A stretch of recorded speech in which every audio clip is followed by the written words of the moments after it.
We are online. We are on the stream. Let us show our opening clickety-clacks. Welcome to Evolution Hour. Jackson's here. And we will be discussing the troubles in paradise. Gears click. The process goes on. The analog clocks move. And Troubles in Paradise, the methodology of creationism, is a website that is available for all with oodles of stuff that you can download, etc., and so on and so forth. Welcome to today's Evolution Hour. Jam-packed show today. We've got Jeanson, as you know, replacing Darwin, which doesn't. We're going through the sources of that, and it just hit a bunch of stuff where they are invoking the rate group on carbon-14, and we'll be exploring that, and I've got some links and things that I'll be putting on that. And then we've got some cute, fun stuff where a brand new post from January 2020, Lita Cosner and Robert Carrier, the sophisticated Neanderthals. Ooh, which all is part of their mantras that Neanderthals are just human beings with some eccentricities. They're not a separate species, etc., distant cousin. Hi, Scott. I mean, I see we've got our live chat going. It is kind of an intriguing argument because it doesn't work either way, because even if Neanderthals are just humans, then you have to deal with the fact that like culture is developed in the archaeological record, whereas if they aren't humans, then you have to explain why they have a complex culture like humans do. So either way, it doesn't really work for anti-evolutionists. Yeah, and there is the ultimate snag. And then just as a little side bit, I'm going to be putting the link into it. You may be aware of the fact that Kent Hovind had sued the government for $500 million for wrongful imprisonment, on account of his wrongful imprisonment. Now, this is going to be a shock to you, I'm but sure. now that it's actually gotten into court, they thought this was claptrap. Wow! And they basically said, they've ruled that it's no, not going there, Kent. And also said he has to pay legal costs. Good. I'm sure he doesn't have any money at all, though. Yeah, he may be doing the Donald Trump route of imploding. Apparently, there's lots of crapperonis going on in the happy little land there. Hello, Lisa for Truth, Brian Stevens, Scott Duke, Dick Halleck. Neanderthals are awesome. They're my favorite non-Homo sapiens union. Well, I must say they've certainly undergone a transformation within my lifetime. Because unlike my co-author, whose image is somewhat on the screen, but at least we're getting audio. Yikes. What can I say? Oh, crap.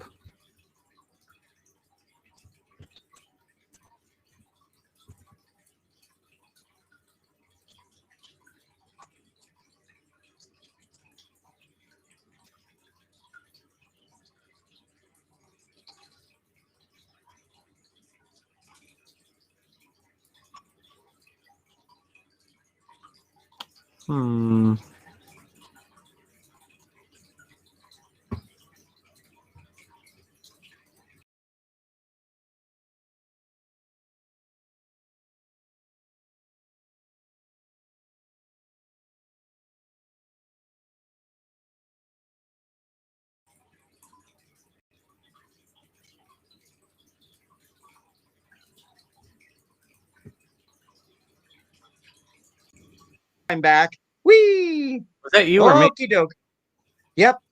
Restream reconnected. Hopefully the audience hasn't disappeared. I'll say hi to everybody. Hi again. All right, I turned off my camera just to help save on bandwidth. So this is what happens. You know, we should all be amazed that any of this is happening at all. But anyway, let me thank this. That's a prod. That the stream ended briefly. Let me thanks RJ pushing buttons again. Yep, I elbows. There we go. Anyway, let me thank everybody on our patrons list right off the bat, just in case we have another glitch. Our colleagues Hendrell, Colton, Eric Rowley, Suresh Zeshi, our researchers Travis Adams, Ian Chen, Convert Me, Stephen Early, Eat Meal, James Fitzwater, History Minor, Ralph McFadden, Pelagia, Benjamin Simpson, Speed of Sound, Studio, DM Wing, Assistant Researchers, Command Cyborg, Doranku, Jelly, Totus Real, and Christopher Johnson, our friends Steve Bauman, Marigale Beddoes, Daniel, Insects Are Cool. Lavender Lady is a new one this time. She has joined the brigade, Diana. Morton Nielsen, Paul the Skeptic, Puffalopagus, Bo Howell, Bo Rasmussen, Devin Reeves, Alex Stone, Paul Williams, and a nod to legacy patrons who helped at one point or another.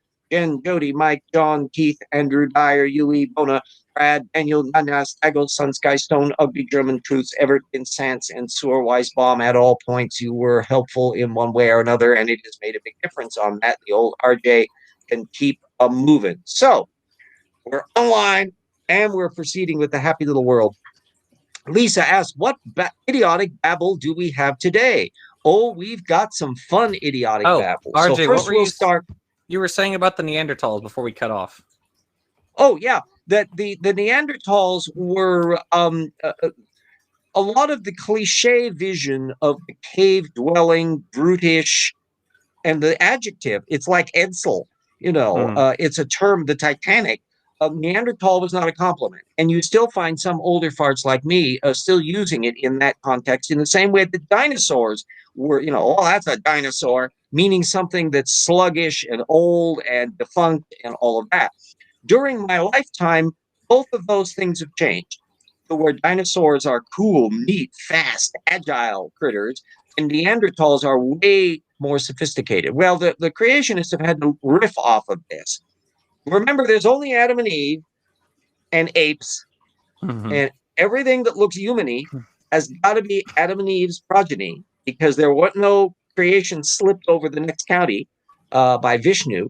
So they've been forced by the dogma to either classify things as pure ape or pure human, no in between. Can't be any transition. And the problem is that if you look at all the different things, for one thing, tool use begins way before Neanderthals, way before Homo erectus, as it's turning out. So all of that is a continuum of behavior. And the Neanderthals predating us as a species, there's a bunch of stuff that's going to be in the new book about the wacky backwards chronology that some of the creationists have. There's a one that insists that he's a fringe creationist in the evolutionary community, in fact, who argues that human beings evolved from Native Americans who came from Atlantis. What? Yeah, I know. Yeah. Jeffrey Goodman. He pops up in some of the things that connect up with the flood lore. But anyway, the Neanderthals are tool makers and quite sophisticated ones. They had a long 500,000-year run as a species. They got around. There's still distinctive features that make them separate culturally, and the anthropologists still wrangle on about why they went extinct. Was it just happenstance, or were humans just better at certain things than they're on? And that's a whole fascinating side issue that we'll be going into in wonderful detail in the second Rocks book that we're working on. But the main thing is that they are so sophisticated and interesting a bunch that they've got to be dragged into the human fold. Enter the genetics.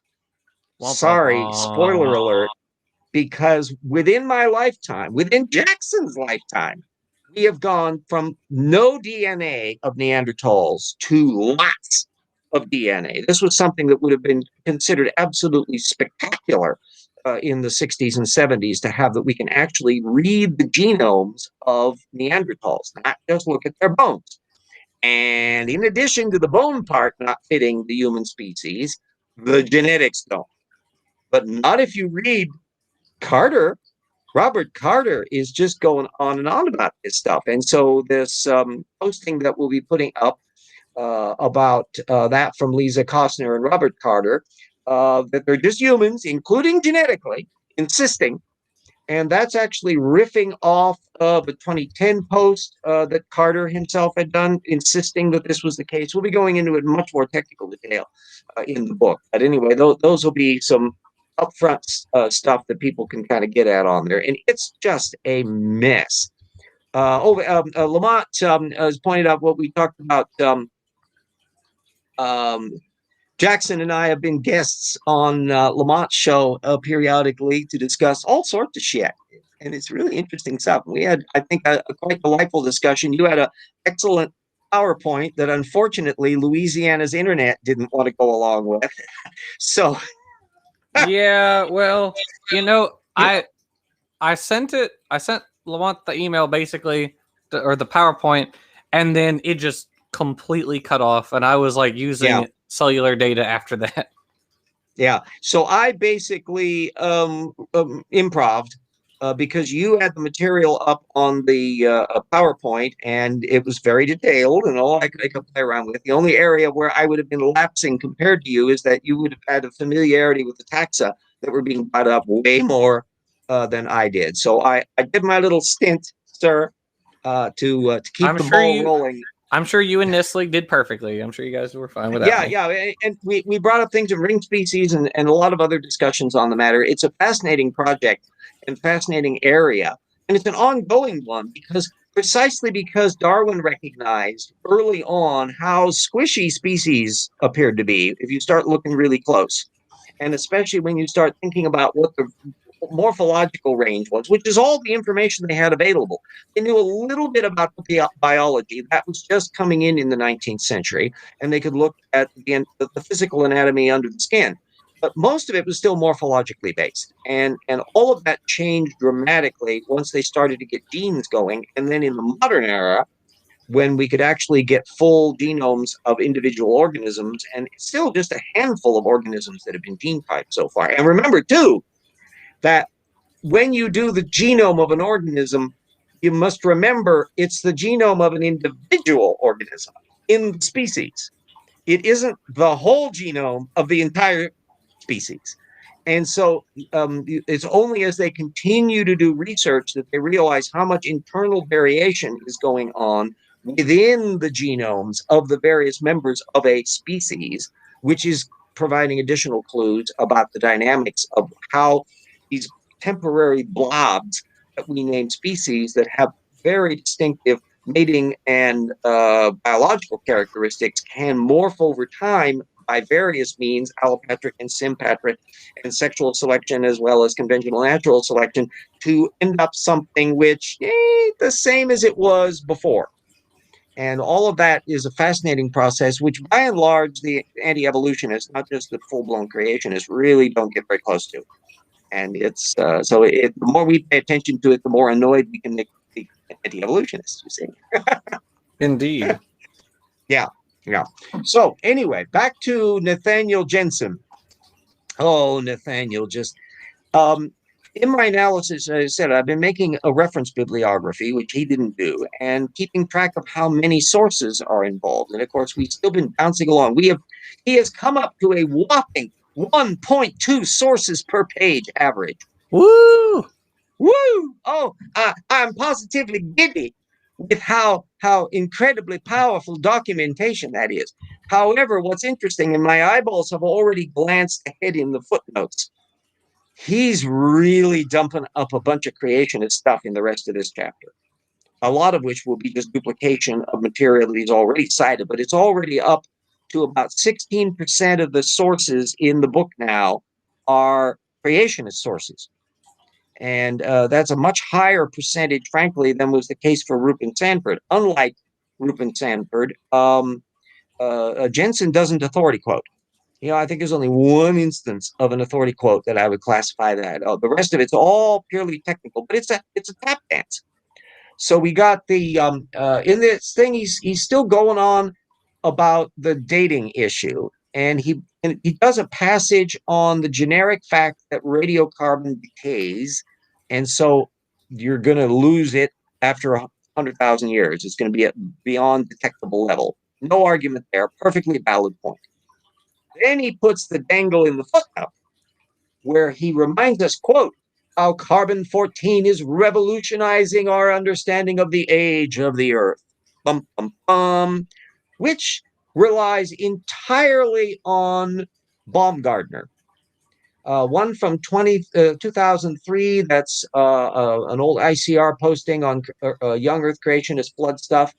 And then the 2005 second volume of the Rate book, which is a thick mother, although not huge size printing. I mean, it's average size, so it isn't quite as massive as it appears to be. And it's on the carbon-14 evidence for a recent global flood. Then he alludes to response to critics in this, which actually consists of a 2007 posting, again by Baumgartner, which spins pretty much the same claims about the Taylor and Salvon diamond paper, stuff that we alluded to in The Rocks Were There, that we are accusing higher up Andrew Snelling of explicitly misrepresenting the source material. Along that way, it's interesting that Jeanson never mentions any of the critics. He just lets Baumgartner supposedly deal with them. Well, one of them is Kirk Birchett from 2008, who is a nuclear physicist. And he accuses Birchett of being a novice who didn't really understand the instruments in the way Baumgartner did. So he can just go boop, boop, boop, about the arguments that there were perfectly natural reasons why you're going to get a residual amount of radioactivity in a diamond, and the fact that you only get these really low residual values in these readings, and the same thing with coal. Baumgartner explicitly says he doesn't care. It's the principle, Of course. of the thing. Yeah.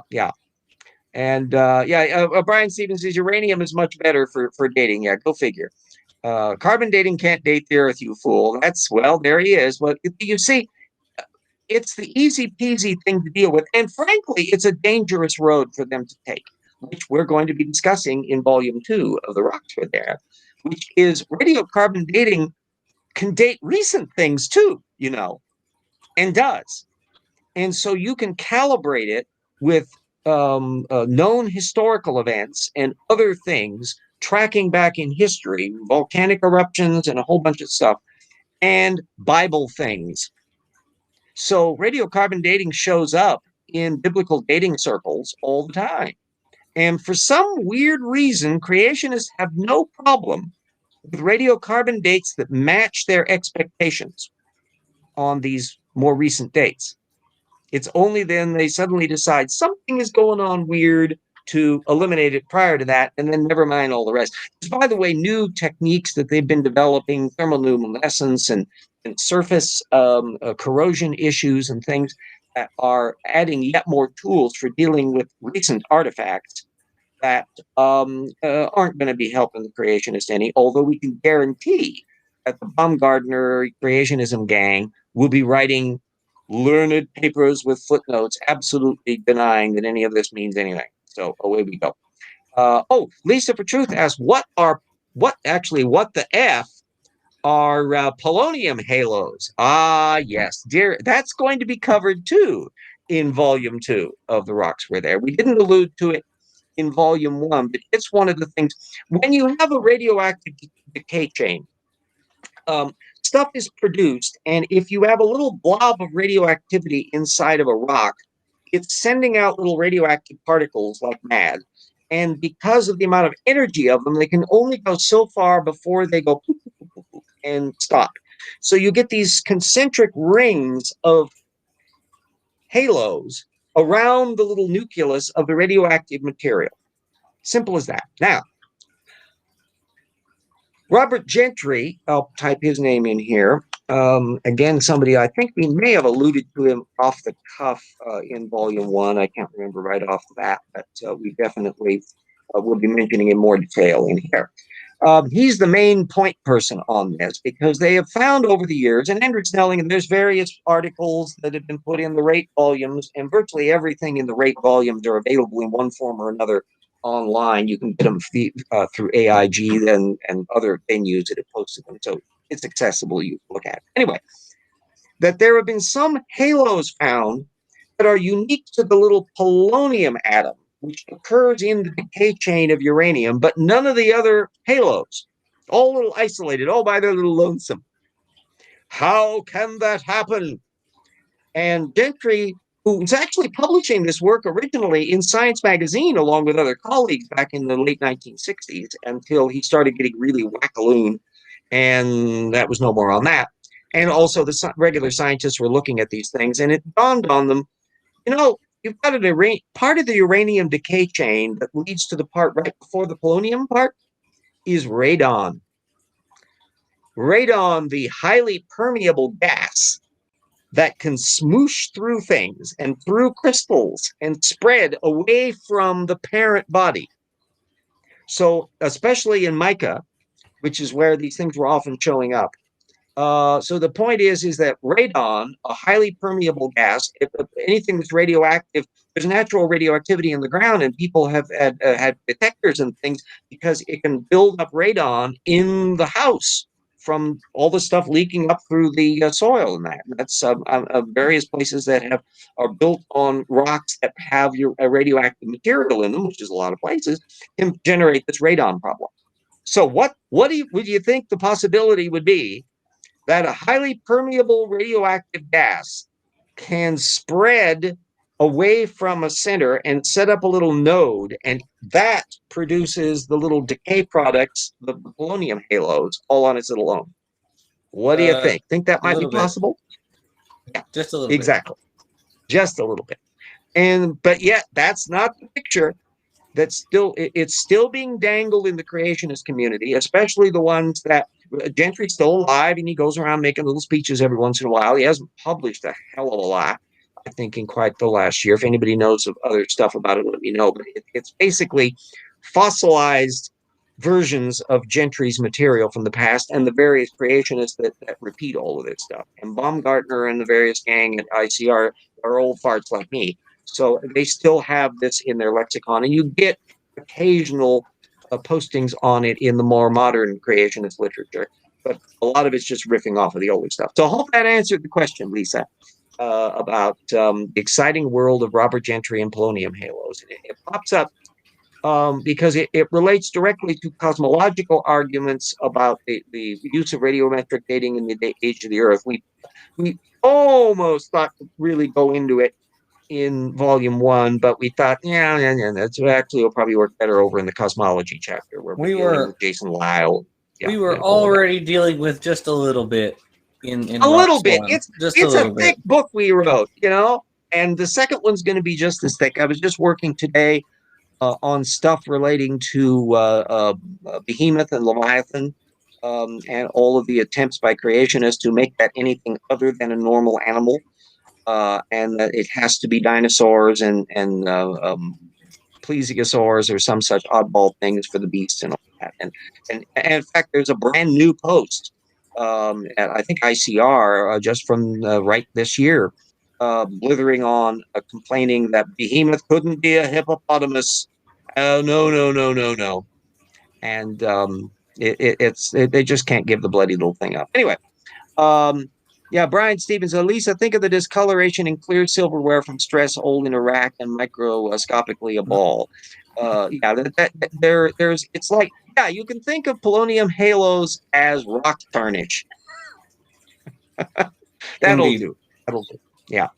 And because they're referred to as halos, you can Google for all that stuff, and you can see how much pops up in the creationist literature fairly easily. It's like polystrate fossils. It's one that's a buzzword that is easily one to generate. So there we go on a little digression on polonium halos. So where was I? We got the material on the Neanderthals, and we mentioned good old Kent Hovind and his cute little legal matters. And we got the ICR material on here. So what we'll be having will be links to those various Baumgartner papers so that anybody that wants to look through them. The interesting thing about me from a scholarly methods point of view, and somebody that may want to plow through it.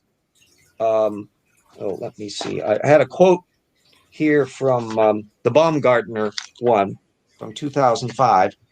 As we will show later, if all the organisms represented in the fossil record were alive simultaneously prior to a massive catastrophe that generated the portion of the geological record that now contains their remains, then the amount of total carbon in the biosphere interacting with the atmosphere was dramatically larger prior to the cataclysm. That's the basic theme of that argument, where, to be fair, he's recognizing a problem.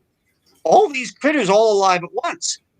So you've got a jam-packed biosphere, whether or not that's even remotely. Scott Duke, a fun intramural debate idea. You and Erica should debate whether Behemoth was a chaos monster or a hippo. It's well, the Leviathan is definitely a chaos monster. I Yes. don't think there's really any argument about that. That it may have pieces of reflections of whales popping up as part of it. But the vast structure of the history leading up to Tiamat and all that other stuff, there's been wonderful videos and historical work on all that kind of stuff on that. And we'll be alluding to all of that in Rocks for Their Volume 2. But Behemoth, And if possibly elsewhere. yeah, Behemoth, if it's anything at all, for me at least, is reasonably a hippopotamus. Because the hippo, see, all the attempts to drag this in with dinosaurs is a mess. Because the animal is one that lives in marshlands, along rivers, reeds. This is its habitat. That's not the case for sauropods. These were land dwellers. They're really heavy animals. They're not slogging around in swamps. That's the Brontosaurus version from 1935. That's the kind you see in King Kong Brontosaurus coming up out of the swamp. That's not the way paleontology from the 60s on regarded them, certainly. Second, they eat grass.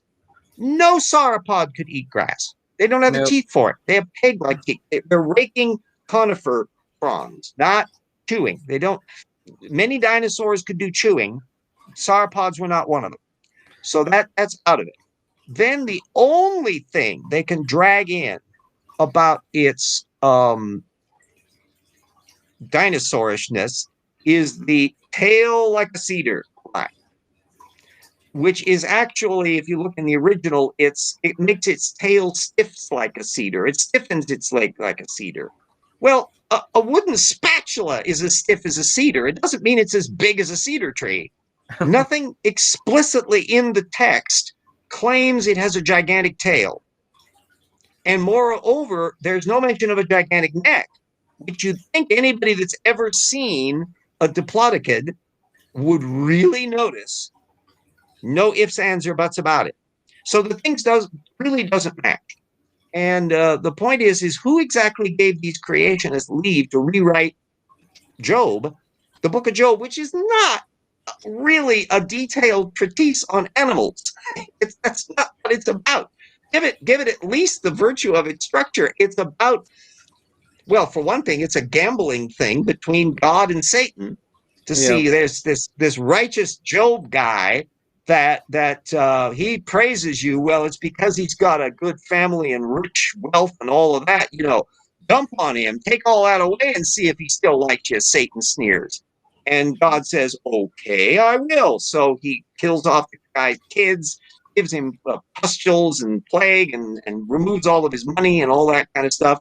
And dear righteous Job remains steadfast to the Lord, blah, blah, blah. So it's a morality tale. Along the way, it's also a puff piece for how spectacular God is. You think you're something? Well, look at God. I can whip that behemoth. I can lasso that Leviathan. Yeah, put him up. RJ, remember it says in that whole rant that God stores snow and rain in like sheds. Yeah, that was part of it. It's a mythological thing that's about stuff other than details. Oh, Slade, how you'll have to have a debate with Aaron Ra that it's not an elephant. The elephant one is actually fairly rare, as we'll be noting in the book. Ken Miller likes the idea of an elephant, which is a big animal, but elephants don't live in marshes either. one of the weird little details that I think clinches the argument for the hippo kid. Well, there's two main lines. One is how are hippos treated in the ancient world? And here, Egypt is really relevant because the Egyptians had hippopotami as some of their gods, more than one. By the way, oddly enough, always as a goddess. It's interesting. One of which was the hind part of the hippo, which was formed this beast that was part lion. The front legs were a lion, and the head was crocodile, and the back part was a hippopotamus. And this thing was the beast that devoured your heart in the afterlife if you were unworthy. And so it was a judgmental god. The front part of the hippopotamus, by the way, is a goddess that protects childbirth and fertility, and which brings up a whole bunch of other little connections. But the main thing is it's a very dangerous animal. And that's one of the reasons why it's connected up with a devouring beast. To this day, hippos kill more people than lions and tigers do. They're a terribly dangerous animal.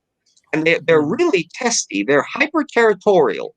So if you go wandering into their little heads in the river there where they're sitting around going snort snort, and they don't like you, they'll attack, and they can snap a boat in half. Small boats are dangerous. They can overturn things.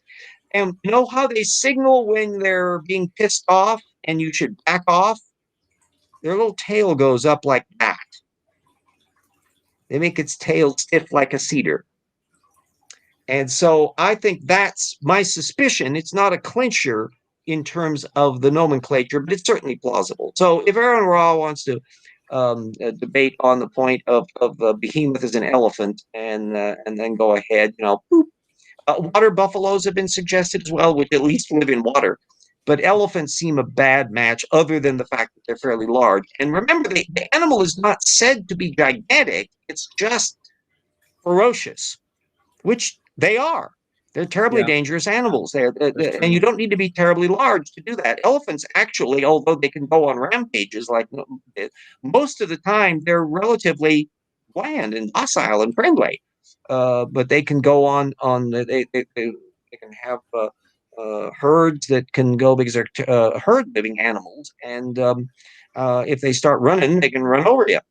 Rogue elephants and all that stuff. So it's I think in the pecking order, I would put hippos, elephants, and water buffalo as the priorities, but I give big points to hippos. And I think the thing, and then that brings in side issue, which is the tail stiff like a cedar thing may actually be a little wink, wink, nudge, nudge reference to penises. Yeah, and that could I've connect seen that up. suggestion. Yeah, and it's and the one of the creationists in there is saying, well, if that's true, why didn't they just say penis? Because there's a Hebrew word for that. Well, maybe the person who wrote Job. Hello, have you not read Song of Solomon? Yeah, there's a lot of usage of term, because it's not all written by the same people. No, so I mean, there's so much symbolism for sex in Song of Solomon. Yeah. You think they're just gonna? Oh, there's just a penis. It's like they probably didn't, because it was better for their audience to use some sort of euphemism rather than simply just say it was a penis. Yeah, and remember the nature of the Job story. It's very philosophical, and it's much larger material. Now, if behemoth theoretically has some possibility of being a specific kind of animal known in antiquity, Leviathan is in a totally different ballpark, because that one is so reeking of the Tiamat sea monster lore that goes back millennia. There's a very long element on this that, and again, it gets edited down, trimmed down to the little cartoon version you get just in a couple sentences there in Job. And I think Leviathan is mentioned in a couple other books of the Bible, but it's not a common little bit. But basically, it's to show off how strong God is. And just as you have that other phrase in there, when God rather testily asked, well, where were you when I laid the foundations of the earth?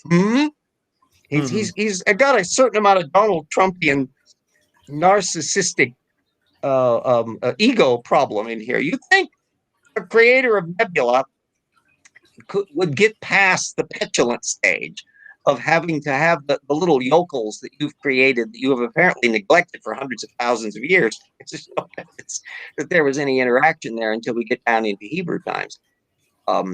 Even there, you get burning shrubbery and very odd interactions on that kind of front. Tiktalicus, according to Wikipedia, behemoth may come from an Egyptian word meaning water ox. Yeah. Well, no. Well, don't downplay Wikipedia. Wikipedia is often drawing on the various scholarly literature on there, and that's the connection that is the reason why the water buffalo comes in. That there are etymologies involved that relate the term to other things. And you can see how various phrases connect up with various ways. And the problem is we don't have a lot of primary source provenance on it to be able to ferret out what it is. We're looking at modern word usages and words on inscriptions that connect up with other things. And so that's one of the reasons why Bible scholars get into such knots on this. But remember, as someone pointed up earlier in the feed, they've got to have an explanation for everything. And Bible encyclopedias are encyclopedic in going into every little nook and cranny, because if this is word of God, every word matters. Mm-hmm. So they really pay attention to all this stuff. And if you want an opportunity for your eyes to glaze over, just really dive into the minutia of biblical scholarship as to how they hair split over terminology as to what word was used and what tense of word. Lisa says, isn't Leviathan the primordial animal around the earth? I don't think that was the case. There was a that was Jormungand, wasn't it? But that was also a different mythology. That was like Norse mythology.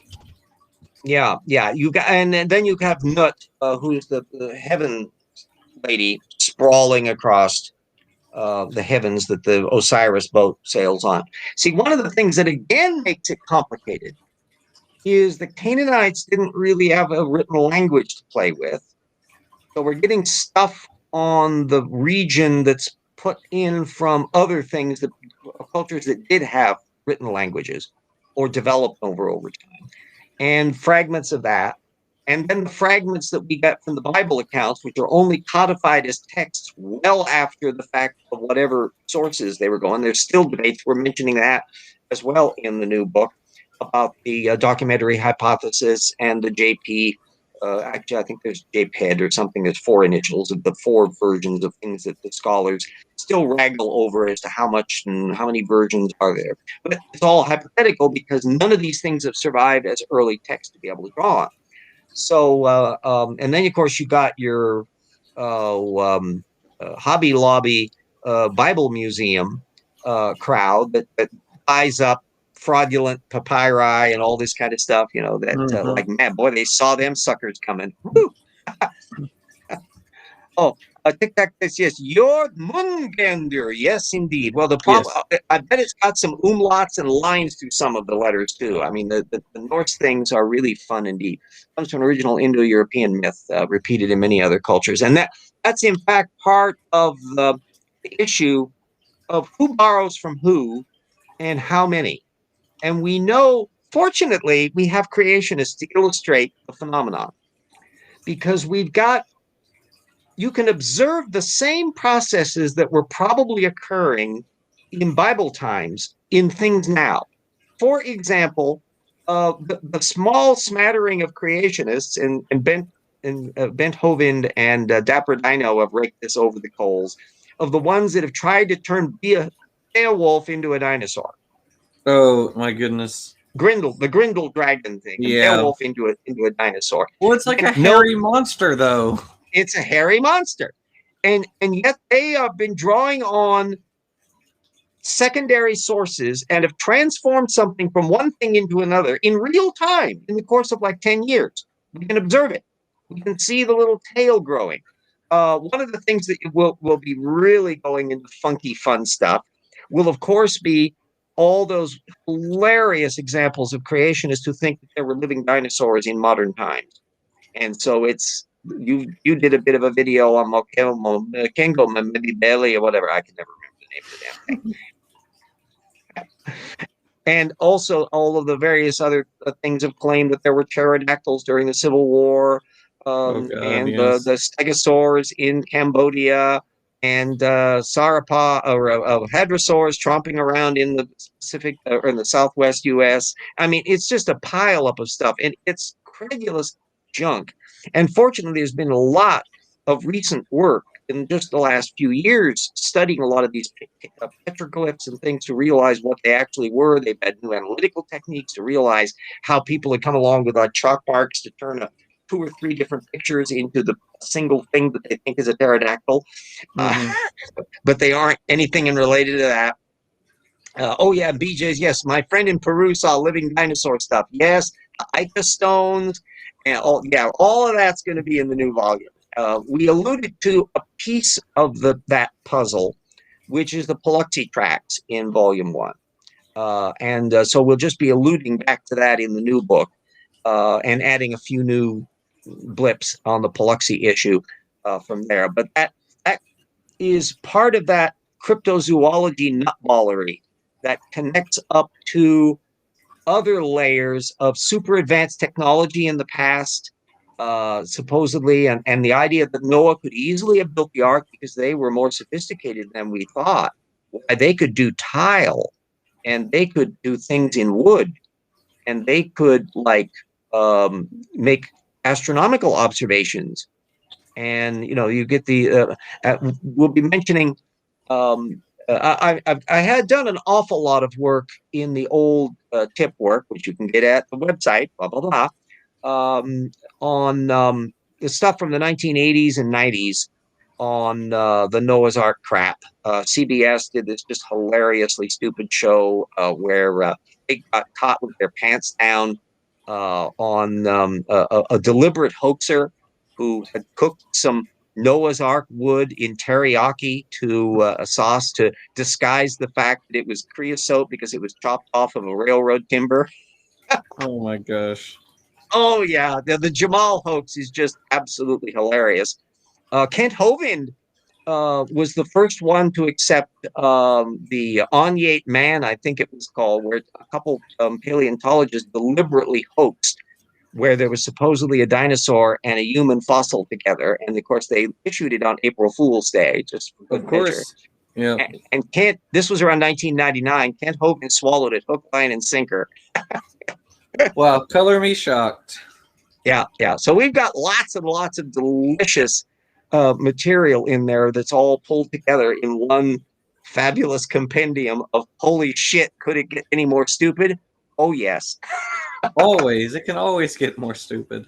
Yeah. And then you got the new generation of stupid. Your Standing for Truths, your Nephilim Freeze, your Romats, and the Mr. Batmans, and all of that that are circulating around in the internet.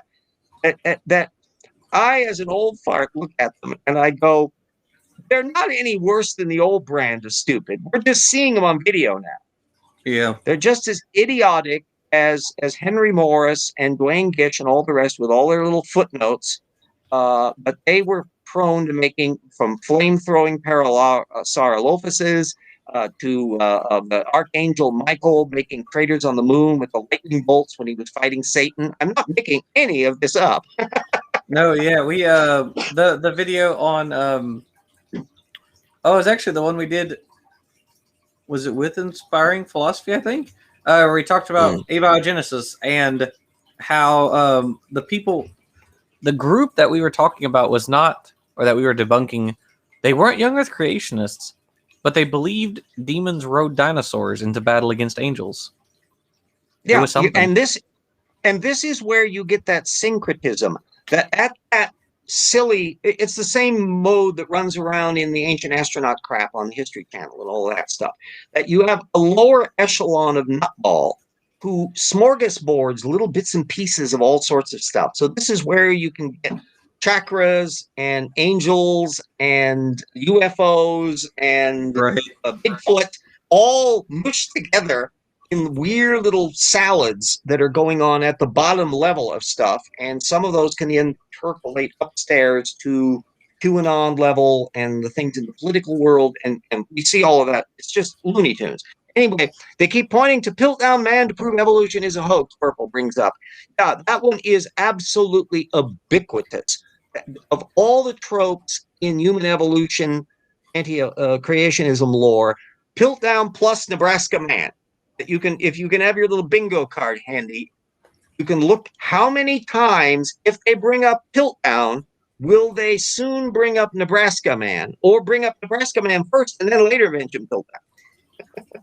Right. I Because it was how this was framed back in the 80s in the old creationist literature, Henry Morris, Gary Parker, Dwayne Gish, and it was the routine. That was their two big hoaxes. Remember, this is predating Archaeoraptor flap from 1999, so this was their hoaxes. One of which isn't a hoax. Nebraska Man was a misidentification that had lasted about like what, a year, and the scientists admitted that he was wrong because another scientist said, "Excuse me, it's a pig tooth." And remember, it was found only from a pig's tooth, which a pig's molar and a human molar look a lot alike. So it was not an idiotic mistake to have made, but it was one that you had to look more carefully on it. It never was in the textbooks as an example. There was only just an article that was done, I think, in a British tabloid of the time that created a concoction of what this looked like. But it never got very far. Piltdown, at least, was around for quite a while. And we'll be putting a lot of the historiography of the Piltdown case and how why it was kept as a thing for so long, and why it was eventually uncovered. And the short form is that the guy that hoaxed it died just during World War I think. So there was no more fuss about that. The originals were put in the British Museum, and so only the casts were available to look at, not the original fossils. And 2 world wars took place, to where people were busy doing other things and not terribly concerned about it. And they didn't have a lot of the tools, although there were scientists who were explicitly questioning the reliability of Piltdown at the time and later. They just were busy doing other things. And it was in the textbooks.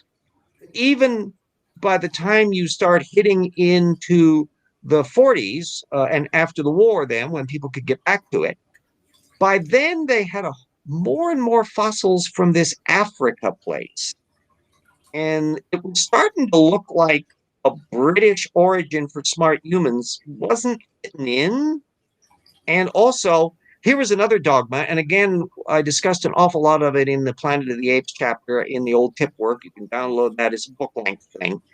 You'll have to download the reference bibliography too, because the notes are in the reference bibliography. But it's quite a large chapter.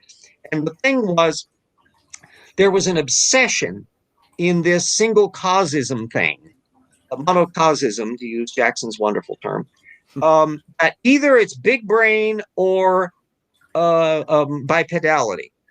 That one or the other has to have been the driver of this. And today we look back on that as ridiculously simplistic ways of looking at that. If you get to somebody like an Erica or Dear Gutsick Gibbon talking about these things, she is reflective of the modern way of viewing things, which is there ain't no single cause of stuff. You've got multiple interacting things. But the idea that we now know from the fossils, this was coming in once they have more and more examples of what we now call Homo erectus. But if you see some buzzwords that pop up, Peking Man and Java Man. Those are 2 of the buzzwords. If you find a creationist bringing up those, is that they're relying on older creationist material. Those are just Homo erectus. That's what we call them today. Or RJ, I don't know how many people still use it, but we kind of talked about it in my last video. Cro-Magnon Man. Cro-Magnon. Yeah, that was routine when I was in my World Book Encyclopedia, which dates from 1958.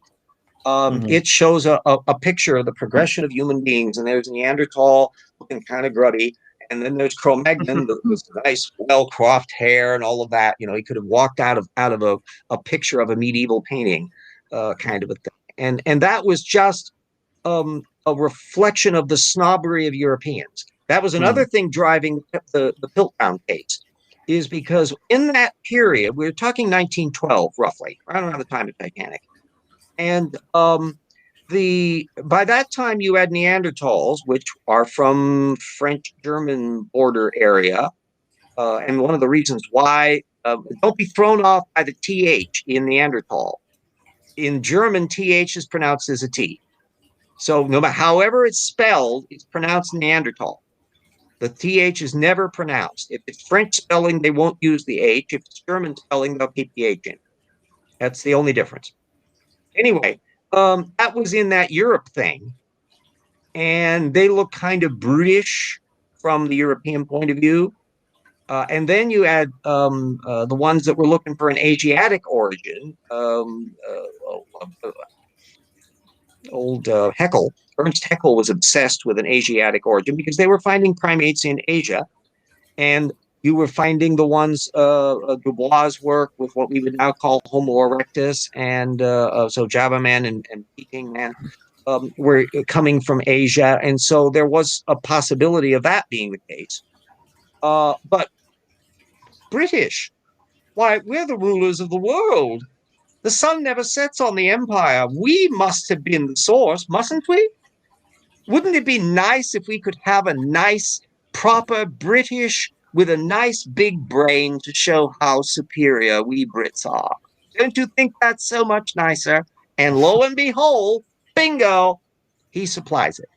So Dawson, I think his name was, and is probably the lone hoaxer because it was not a ridiculously complicated hoax to pull off, and he had a reputation for making fiddly bit stuff, artifacts and things that he was digging up. So he was basically somebody that wanted to get in the big field, and he made up shit to get him on that field.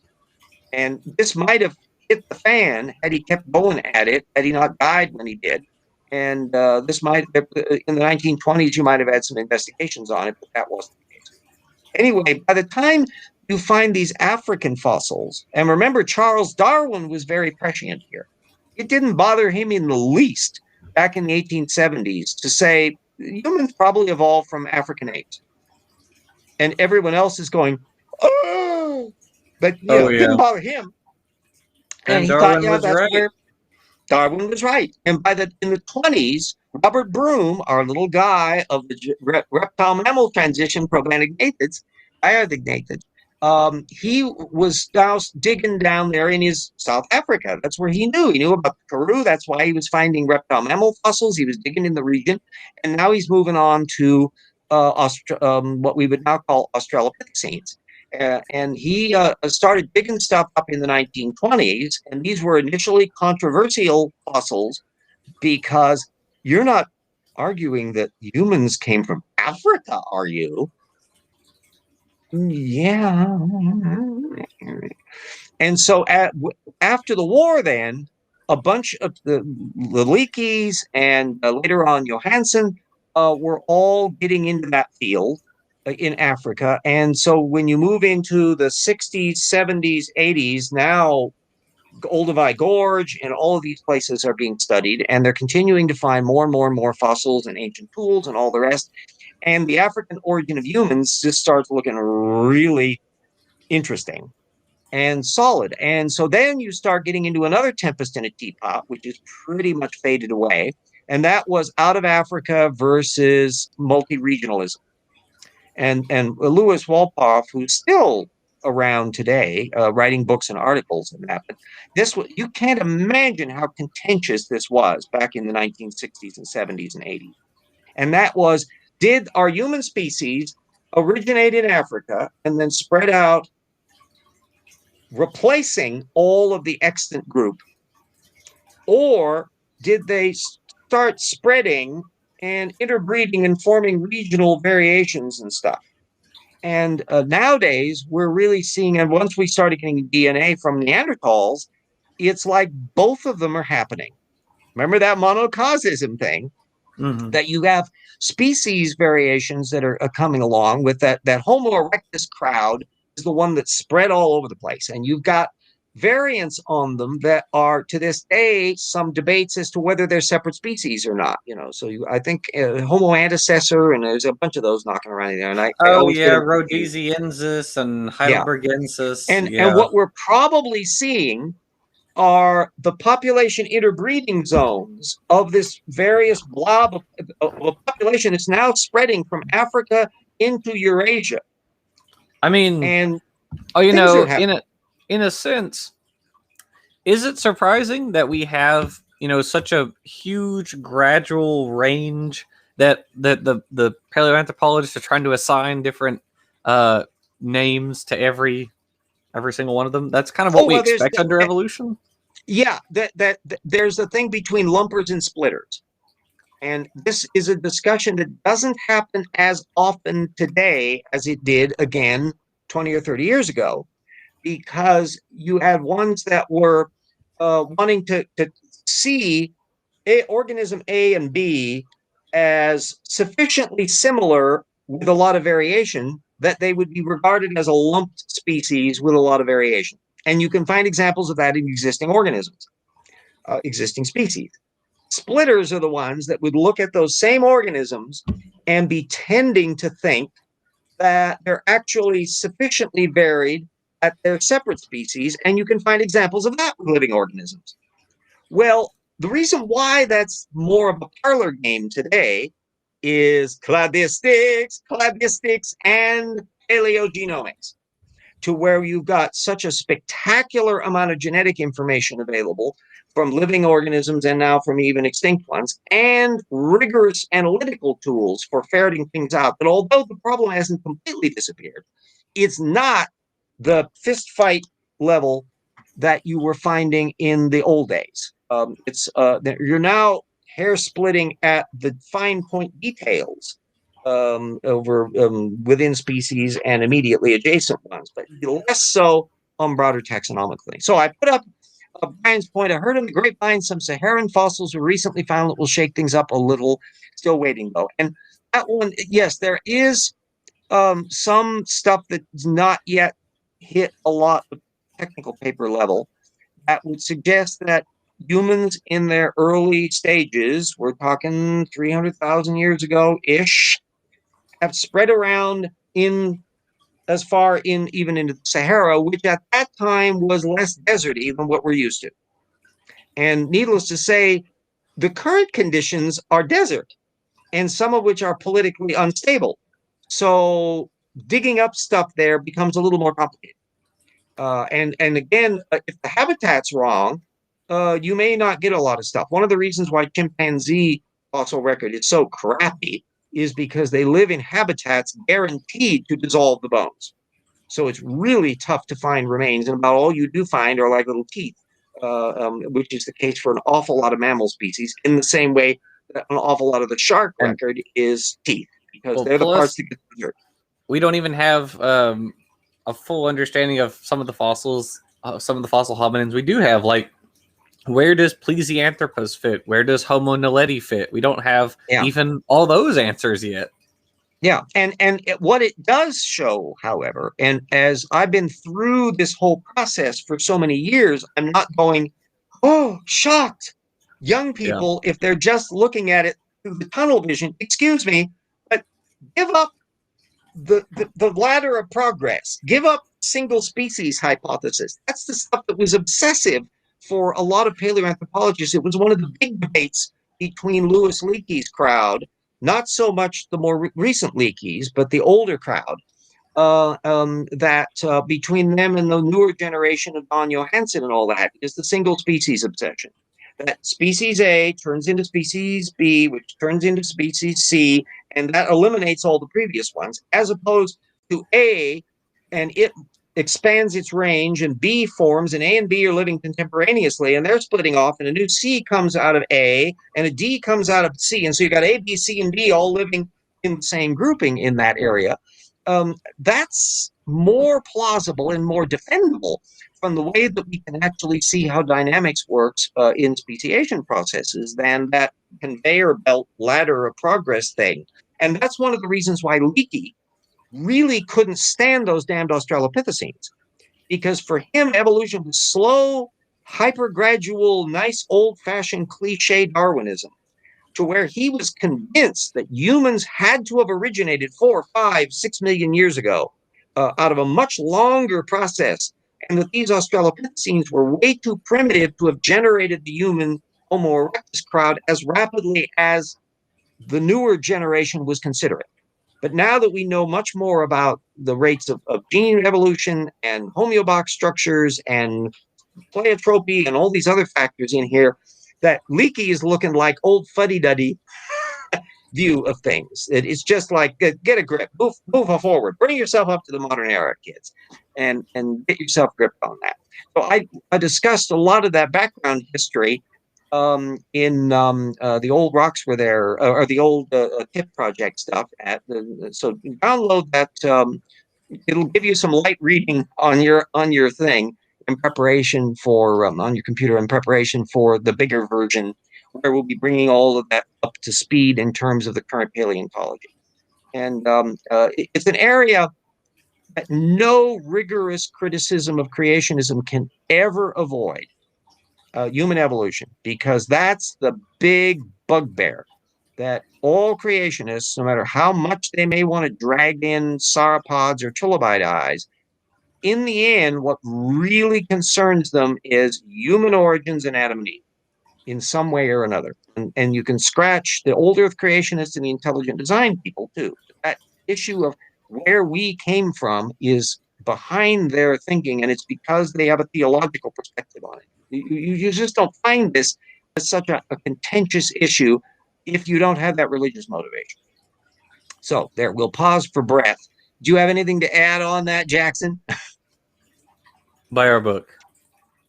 Buy our book. Yes, buy our book. As a matter of fact, what a spectacular, pathetic shill moment to set up our advertisement here for our book. So let me go in, let me get that organized. I got to check my little menu here, put that down here, and then I got share the old screen. Okay. And we go over here and we can let our little commercial run. There we go. Isn't that cute? Now we'll get our thing going and away we go. Unfortunately, the cute little music isn't going on it, but you can see the images. And our friend Peter from Europe came up with this wonderful graphic bit, and we're very pleased with the structure of it. It's fun to write. I hope it's a fun one to read. It's heavily documented and up to date, so that even on its own, a big swath of the anti-evolution literature and a lot of technical material on genetics. There's stuff that spills over into the intelligent design bit as well, with Michael Behe and the Walensky long-term evolution experiments and all of that. We'll be alluding to those issues because there's sidebar stuff in the second volume, and we'll be dealing with that because all of that links up with the internal structure of the human genome and all of that. So, and Jackson, you get the joys of being the big J on the screen, and my little face is down here in the corner to the other either annoyance or pleasure of the audience, because the less they can see of my mug, I suppose, the better. You could have made yourself larger. I mean, I'm not even there.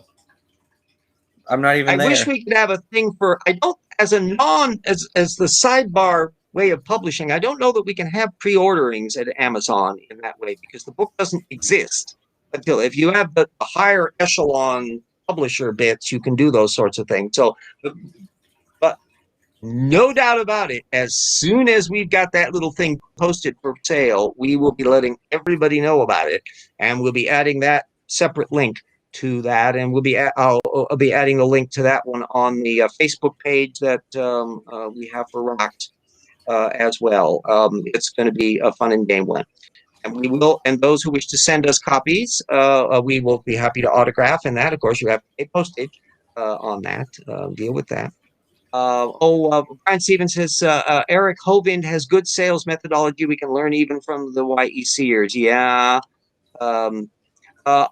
I plead utterly guilty to not being savvy on a lot of the marketing aspect. I'm a scholar. Jackson is a science student going for a career in that actual science stuff, I'm getting and there.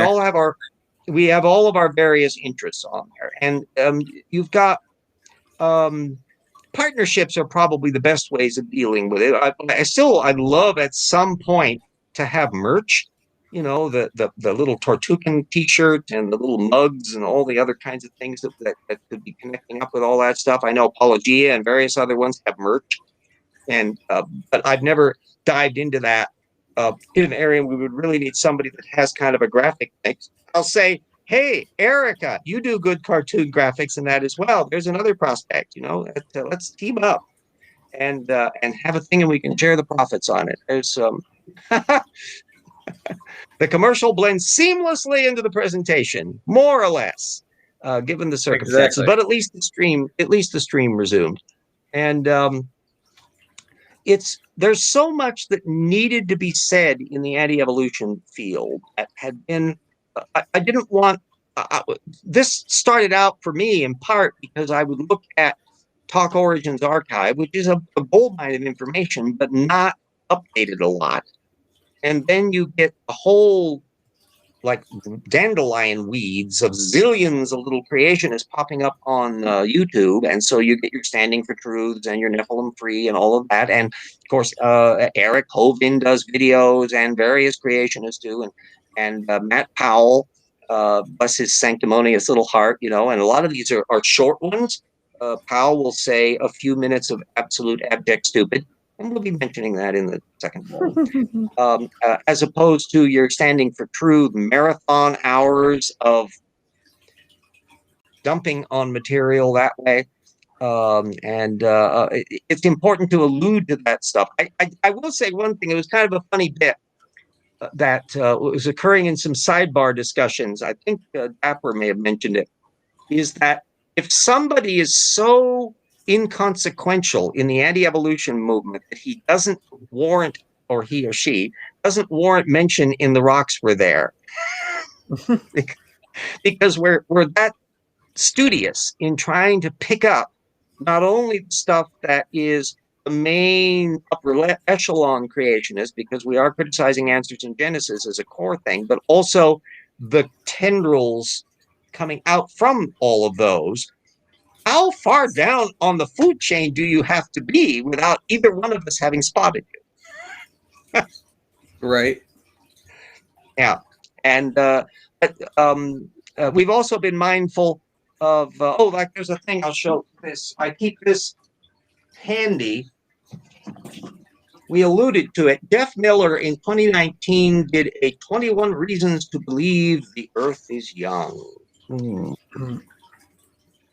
And the annotations on there are all the parts that I've been doing to make sure that we kick off every single one of those examples somewhere in the 2 volumes, so that we will have missed nothing.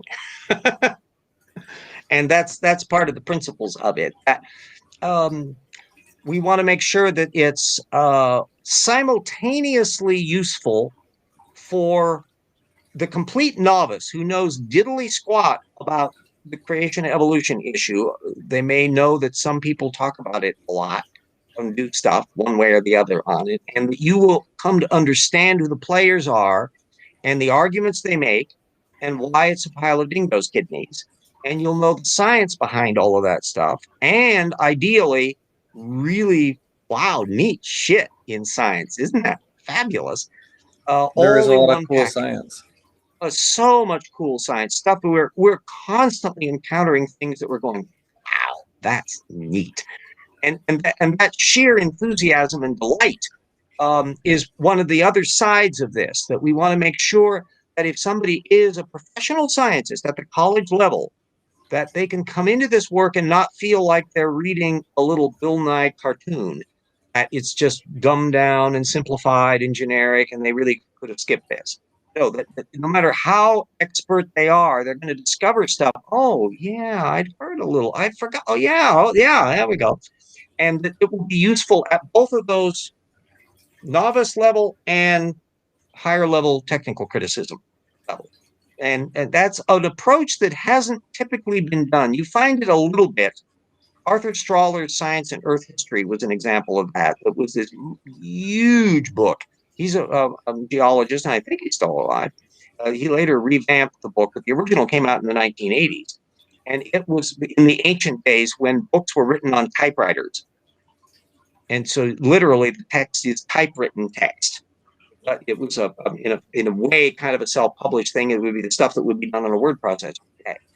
And the amount of effort that he went into this of I think something in the order of like 6,000 sources in there. And he was going after, at that time, functionally just the Henry Morris, Duane Gish level of creationism, because the intelligent design movement hadn't come along yet. Answers in Genesis wasn't on the field. Ken Ham, all of that crowd were in the future. And there was really no counterpart of that. And all my work has been in with the aim in mind of filling those holes to keep up with the creationist position and the scientific material in a way that means we're not playing chase catch 'em up so much. Instead, we're going, we know about that already and suspect you're going to try to make a big deal out of it from an anti-evolution perspective. And so we're ready for you. Please come closer so we can drop the anvil on you. That's the principle that we've kind of been operating under. And I think pretty much we've been pulling it off. Pretty much. Yep. Yeah. So we're a little past the hour. We've got, let's see what else we have there. If there's any new messages, we other than our really minor, Dr. Peel suffers from a severe case of irritable bowel syndrome. Yes, I must say. Irritable bowel syndrome. Yes. Well, when you look at somebody like Kent Hovind, he's kind of an archetype of the smartass, overconfident, Trumpian style creationist. And Hovind was kind of an isolated case because he was coming into becoming known in the 1990s. And then hit the fan with his legal problems in the early 21st century, and still is a busy beaver as best as he can today down in Alabama. But what you have now with the YouTube era, that in the last 20 years, you have a whole slew of people who were still, they had their counterparts in the past, but now they all do YouTubes. So you've got and self-published books and various other things, and so they have a media presence that has lots and lots and lots of them around, and that means that more and more people have to pay attention to them. Well, no individual is going to pay attention to all of those. I think hardly a week goes by, and Jackson, you can say whether this is also the experience you've been having, is that even though we know a lot about these various fields, we're always encountering some Hanyak that we didn't know about that Correct. has just popped up that's got like 4,000 subscribers and has 2,000 views on their videos.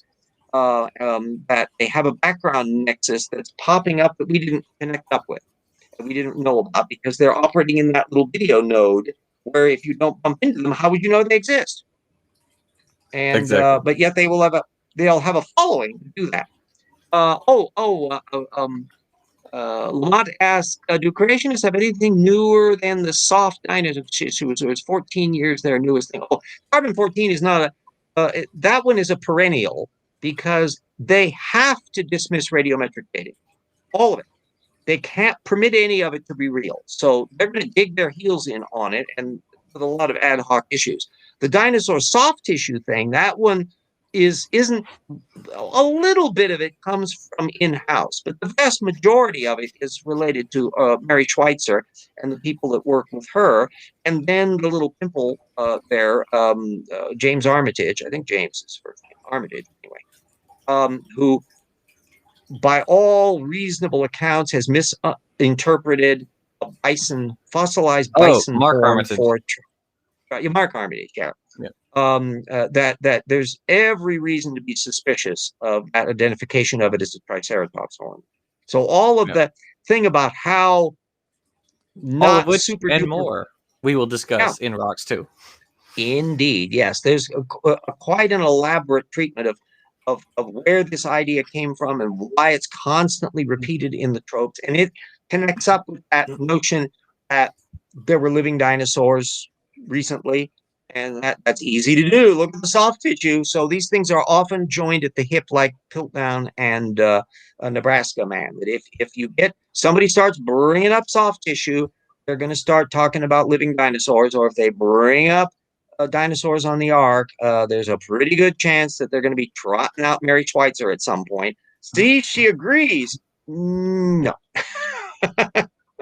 Right. And is very annoyed at the fact that we alluded to a little bit of that, I think, in Rocks 1, but Well, the larger level of the discussion of it and really going into the ifs and buts of why Armitage's stuff and all this, he's part of a small group, and it is a really small group of creationists who actually sort of do paleontology.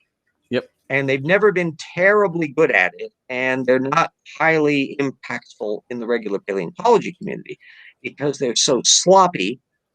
Look at the paper that he did, even though it's all technical, it's missing measuring sticks, it's missing the latitude, longitude of the sites. It's just a lot of forensic data that regular paleontologists would be doing aren't showing up. And then you've got the amateur ones that are at the Carl Baugh level, that they're digging up the museum thing to put in their creation museum. And that bit, not all of them have the level of Ken Ham who can afford to buy a big fossil. You want to know who sold some land to Kent Hovind, or no, Ken Ham, to do additional digs for potentially recent living dinosaurs. It was Mark Meadows, Donald Trump's chief of staff. So that's where all of this wackaloonery links up at the political level. And that's more stuff that will be delving more detail really in books other than the rocks were there, because we're trying to restrict ourselves to the science aspect. But there, along the way, there are examples of mentioning the political fallout of things, because there's political fallout. Can you trust somebody who can't figure out how old the age of the earth is to make reasonable political judgments? Nah, probably Good not. question. Probably not. Okay. Well, Aliza says, well, we still have birds, but don't accept any wooden penguins. Exactly. We will end on that note of complete gibberish. And everybody stay safe. If you haven't been vaccinated, get vaccinated. There's still potential mutation problems with all that stuff. And I'm vaccinated. Jackson, I believe, is vaccinated. Yes. And so that we've got a leg up on this, and the states that are not doing well in this, we'll see whether or not they continue not doing well on this. Anyway, everybody stay safe, and we'll see you all next week. Au revoir.